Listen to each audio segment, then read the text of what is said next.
Good morning.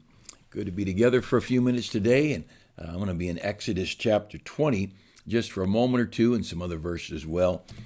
First, just want to say thank you for your faithfulness. Thank you for giving. Could I just say this? The summertime operating expenses of the church go up. Whatever church you attend, the church typically has got more expenses in the summer. Don't take your giving and your offerings on your vacation. I hope you vacation. I hope you go goof off and spend time with your loved ones, visit your parents or your kids or whatever. But go to the mountains, go where you can go, any place any decent Christian can go. But let's don't take God's money and use it on our pleasure, hoping God will bless our family or whatever. But thank you for your faithfulness, though, and our church. And I hope you'll continue to be faithful. This summer, I want to mention a couple of things that we're doing. One is I have great honor of having 6 of our college students who are home that are working this summer as interns. And so we've got young people, several of them, who offered to, just for this purpose of training. They're here at the church day after day throughout the summer, and they're going to be involved in a lot of things like a staff member, only for no paycheck.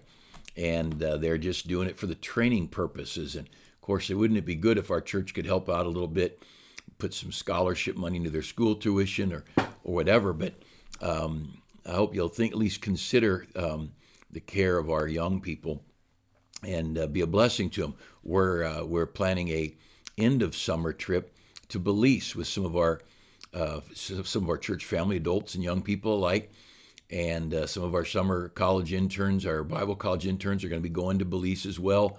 And but what an honor to have the kind of young people we do, wanting to serve God, wanting to be involved in the ministry, and we are so very, very blessed. So we've got some extra help, of course, extra staff means some extra time on the part of some of us in leadership, but it's worth it.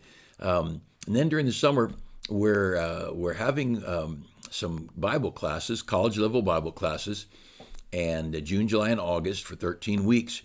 We've got 3 different classes being taught in person, and then if you're in one of those classes, you'll also have access to some online things that you can do for classes as well, and it'll be a blessing. It'll help our church.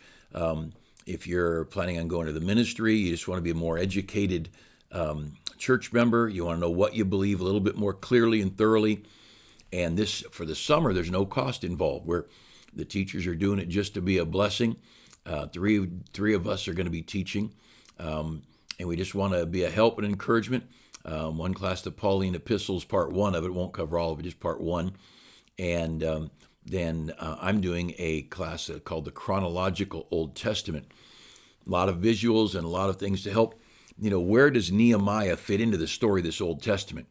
And where does Isaiah fit in? And why do we have the Ark of the Covenant? And then we got the Ark that Noah built. Where do all these things go? And we're going to lay the whole Old Testament out in a way that you'll be able to recall. We also have our Chinese teachers going to be teaching introductory Chinese for those who might be considering working with Chinese-speaking people, and at the same time working with teaching English to the Chinese-speaking. If we have some of those, we'll see what kind of interest. Hopefully this would bring some visitors, and we'll be able to introduce ourselves to some Chinese families through this. But he's going to be working with a Chinese class as well. But a lot of good things going on, and the Tuesday night classes, they're the Chinese class is 2 hours, 6:30 to 8:30. The English classes, 2 different classes, 6:30 to 7:30, and 7:30 to 8:30. And you can take one or both. Right now, they're no cost, but we'll see what happens in the fall, and we may continue doing some of that. I wanted to mention just a quick story here. You may have not heard of this man, but an old evangelist named Mordecai Ham. Obviously, he wasn't always old, but to us, he's an old timer. He was dead before I was saved, but he's very famous in old-fashioned, old-time American Christianity. And I want to just read a quick note from him. This is from Pastor Mike Ray's book, If They Can Make It, You Can Too, talking about the trials and the pressures of life, and you just got to keep on. born in 1878. He lived 81 years. He was saved at the age of 8 years old. When he was 22 years old, his grandfather, who was a preacher, died. And Mordecai Ham was convinced that God had called him to take his grandfather's place as a preacher. For the next 50 years, he preached.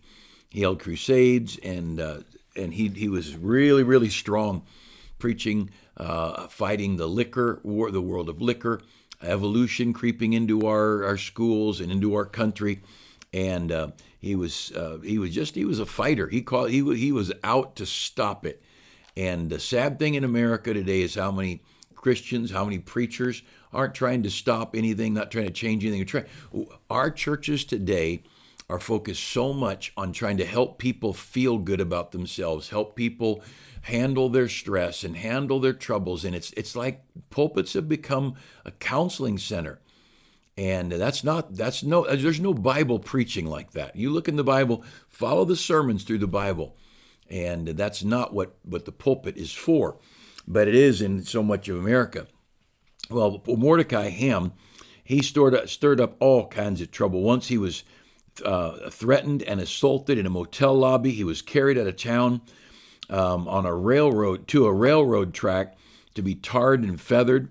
During his crusades, he'd go to town and spend days or weeks as the Lord led. And he'd go to the town, he'd look for the biggest sinner in town, try to lead him to Christ. This Mordecai Ham sought people to see their lives changed. He didn't try to get all the church members to come. He tried to find the lost and get them to come. And soul winning and a passionate soul winning, looking for the lost, that's got to get back into our churches and into our Bible colleges. Our colleges are not helping us in that area. We're sending out graduates of Bible college who aren't soul winners. People graduating from a 4-year Bible college with a Bible college degree to be a missionary or be a pastor, assistant pastor, who hadn't led a soul to Christ in a year. And we can't have that kind of thing. We've got to keep soul winning alive. He had more than his share of opposition as he preached against liquor and things. And one group of ruffians from the moonshine business threw rocks at his whole congregation. Just at his congregation, they unharnessed the horses, stole all they could get their hands on. While Mordecai Ham confronted the leader, he went and found the guy and called him out on it. The guy pulled a knife on him, and Mordecai Ham said, "Put up that knife, you coward. If you were not a coward, you wouldn't pull a knife on an unarmed man. Now I'm going to ask the Lord to either convict you or kill you." And the bully stormed off. He's the one with the knife, and he stormed off mad. And as he stormed off, he said, "You do as you please." Well, he was dead the next morning. Not Mordecai Ham, but the thug that organized all of the theft from the people that were at the church meeting. And the others, 3 others, were killed in a sawmill explosion. That night, Mordecai Ham demanded that all the stolen things be returned or God would kill someone else, and all the stolen items were returned. Isn't that a coincidence? Great preachers, great Christians of the past, with a passion, with a hunger for God, with a love for righteousness and a hatred for iniquity. You just can't hardly find a preacher who's angry at anything. And there ought to be. Proverbs 6, God lists 6 things he hates and 7 that are an abomination. And we ought to there ought to be some passion in our homes and passion in our marriage, passion in our ministries, and a love for right and a hatred for wrong. And but anyway, that's the world we're in, and it's always been. The devil's always tried to get compromise in. And boy, I thank God for our church. It stays fresh, and I can preach as strong and as hard as I want, and I just get amens. Our people are so good. I want to mention one of the 10 Commandments here. Just some thoughts today in Exodus chapter 20 and verse 13. We've got this simple 4-word verse, this simple commandment: "Thou shalt not steal." Thou shalt not steal. That's verse 15, not verse 13. Thou shalt not steal. And I want to take a minute or two and talk about this thing of stealing. And most of us think of stealing as I break into your house and take something, or break into a business. But did you ever wonder See, our country's in this big mess, but our country's in a mess because of sin. Our country's in a mess because the people are sinful and because the leaders are sinful. And whether the leaders got bad so the people followed, or the people got bad and God gave us the leaders we deserve, I don't know which is which, but I know this: it's our job as the people of God to live holy lives. And this thing of not stealing, we consider a bank robber a guy who steals and theft. But did you ever think about defrauding an insurance company? About getting things because somebody's whatever kind of insurance. You ever think about the amount of money that people get? We've got a culture in America where people are trying to get money from the government. Or, what do I have to do to get some money? Well, I'll tell you, go get a job and earn something, and then you get the money that you earn. That's how you get money. Don't go look into how can I get the government. And you've heard stories of welfare fraud, doctors filing multiple paperworks and getting insurance money or Medicare money that when they never did the insurance. And look, all of us today are facing the wages of sin is death, Romans says. And we are facing, if you're facing any health problems, you are facing trouble with your insurance, trouble with Medicare, trouble with your regular insurance company. You're facing trouble trying to get it all done. And the reason is we have lost the freedom and the liberty we should have with a good insurance company because of all the people who steal, because the wages of sin is death, death to trusting insurance companies, your homeowner insurance, and defrauding these companies. Our society has gotten so they feel it's not wrong to take money from a corporation, to take money. People that would never dream of stealing from an individual will take money from a corporation through whatever means. And if we take what's not ours, that's stealing. Simple as that. We often neglect the idea of being honest in all the things we do. How about the reckless life we live and youth, taking years off our parents' life? Isn't that stealing? How about the wrinkles we give to our moms and grandmas because of the sinful life and the worry? Do you understand? When you take from someone else because of your behavior, you're a thief. I can't. I go to a restaurant and something's not right. Usually it's not the waitress's fault, but she's the one the customer sees, and so we take her day and we mess it up with our attitude, and we stole her joy. We stole her good day because the cook did something wrong. And you don't go into the kitchen and gripe at the cook, you gripe at the waitress. When we look at thou shalt not steal, we ought to consider the young person under the leadership of coaches and pastors and teachers. And here's this young person who's taking time from this coach, who's taking time from this teacher, a Sunday school teacher, a school teacher, a pastor, a youth director, whoever. And here this young person is taking this person's time, who's teaching them, coaching them.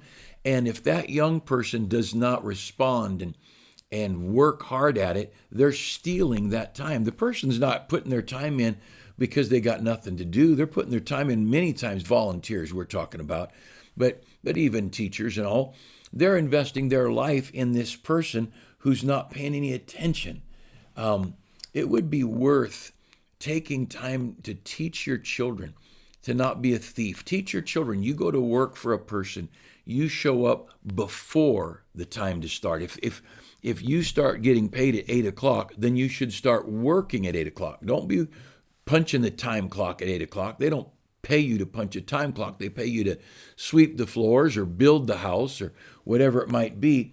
And it might be that we need to get back to teaching our children to go show up early for work, to work through the whole thing, the whole time. If you're getting 8 hours pay, you ought to work 8 hours. You shouldn't stretch your breaks out and stretch your lunchtime out, and you shouldn't be lazy on the job. I was at a airport the other day, and I looked out the window, and there were a couple of guys taking bags and putting them on the little conveyor going up into the plane. And I'm not exaggerating. The guy'd take a bag and he'd pick it up, toss it on the conveyor, and he'd talk to the other guy. The other guy's just standing there, and they'd talk a little bit. And I'm talking about 5-10 seconds, maybe longer. Take a bag, nonchalantly toss it up there, and there'd be 6-8 feet on the conveyor, 10 feet between bags, and just sit, talk, and throw another bag up there, and then throws the last bag up, and they just stand there talking and talking. They're thieves. They're thieves. Now, there may be some, I don't know what, maybe they've got a reason they can relax because there's not much work to do. Maybe things are very slow. Maybe there's only one guy stacking bags and there's usually two, so you got to go in real slow so you don't overwhelm. I don't know. There may be some excuse, but I took my phone out to video that guy to show in one of my classes in our Christian school to say this is not the way to work. And people going out collecting grocery carts and little just meandering around the parking lot, taking their time. I remember when we started our church, we had some young people, teenagers, high schoolers, who worked at one of the local grocery stores, and they told me if you did not run to the carts and run in pushing the carts, you'd lose your job. And I thought, oh, what a great boss. Well, they don't do that now because you can't fire somebody for not running, and you probably can't make them run, and probably you can't fire them because it's against the law or whatever. But, if the boss is paying you to run to get carts, then you're supposed to run to get carts. I'm sick of our government trying to tell our government that knows nothing except how to take money from businesses and to take money from citizens, trying to tell us how to run our businesses. You think about ruining the name of somebody when we talk about thou shalt not steal. That slander that you put or somebody puts on the internet, that's stealing. That's stealing a person's name. I mean, a name that they have spent years or decades to defend. I think so much of our Supreme Court justice. You get a conservative Supreme Court justice. You get a black conservative judge or Supreme Court justice. Oh, the attacks he'll face from liberals, and his name is being destroyed over and over. That's stealing. That is a sin against God. But I tell you what else is a sin. Some slanderous comment, some ugly comment comes along, and on your phone or your tablet, you hit that like button or that follow button, or you share. You're a thief, just like the person who wrote it. You are helping rob that person of their name and of their reputation. And I believe America's laws still say you're innocent until proven guilty. And we take a little information here, a little there, and we become judge and jury and executioner, and we rob people of their name and their reputation. In 1 Thessalonians chapter 4 and verse 6, let me just read a verse for you.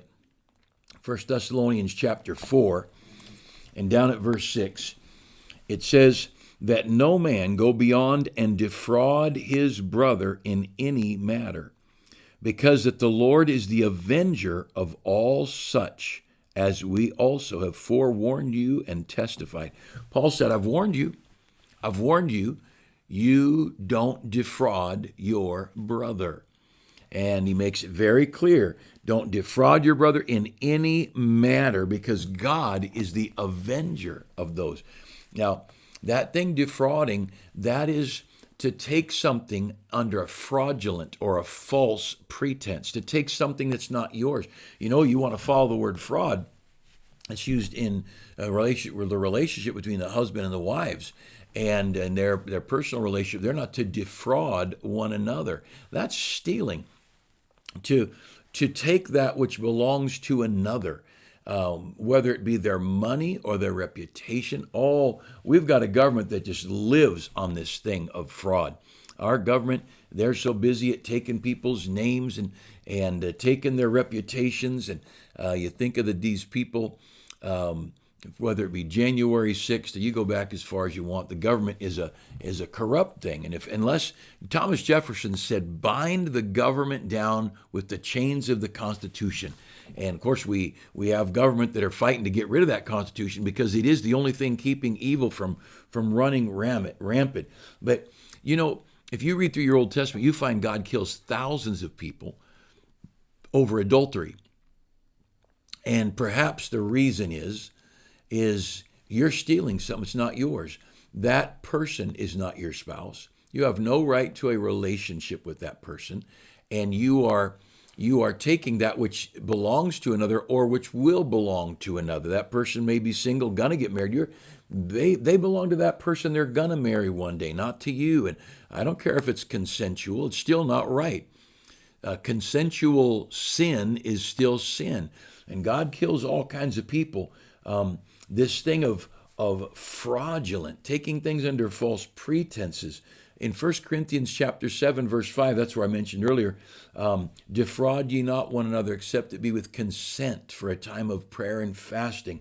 The average Christian, I don't know, Christian who'd reach into the offering plate as the plate's going by, who would take money out of that offering plate.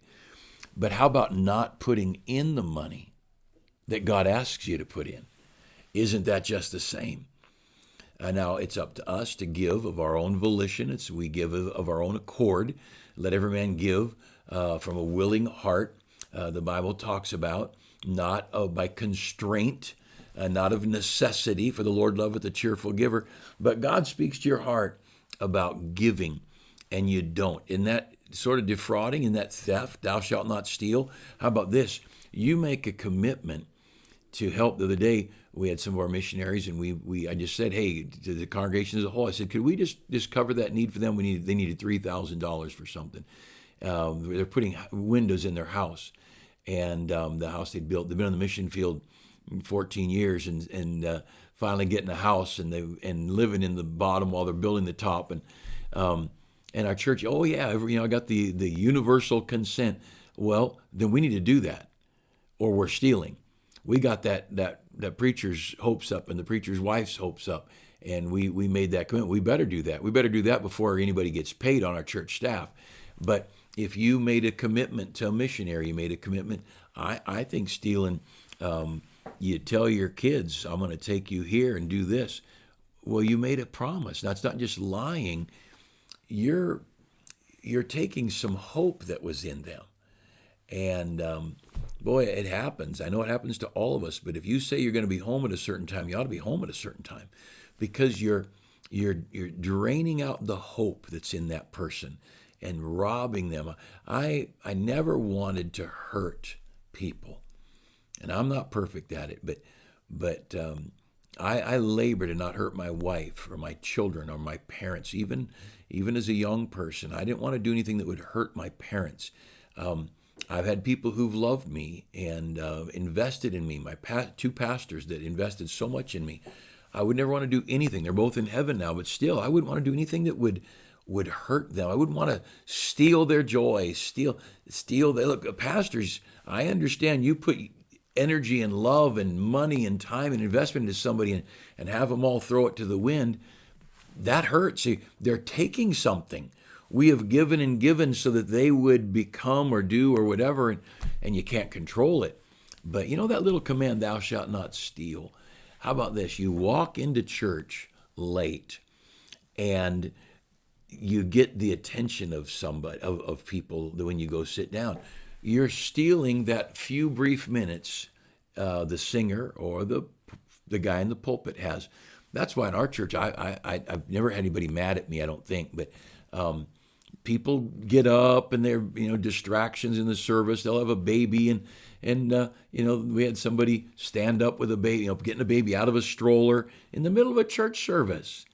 Now look, you people be mad at you if you did that at the movies for some dumb movie, but we're robbing attention. I have teenagers in the church. They'll get talking and cutting up. Well, as soon as I start seeing people's eyes going from the pulpit to the distraction, not one, but if they become a distraction, because when I say something, I'm a distraction to the whole church, but these young people are stealing these folks' free time. So there are people who come to church once a month, twice a month, and they've got 30 or 40 minutes of a sermon and maybe some songs or whatever, and they have that one little window of time to go to church, and some irresponsible person with no respect for others talks or is rude or is a distraction, and they're robbing that person. Boy, God doesn't get enough of our time. So let's have nobody taking time from God. Obviously, people get a cold and they'll cough or they have to slip out for whatever reasons. Now, I always tell people, if you need to slip out, go ahead and slip out. and come into the back and sit in the back so you're not a distraction twice. I don't want to steal. Thou shalt not steal. And oh, how careful we ought to be. Let's be a blessing to our world. Let's not hurt people. Let's not steal their joy. Let's not steal their hopes of tomorrow. I just think we ought to be good to people. And the second commandment is to love your neighbor as yourself.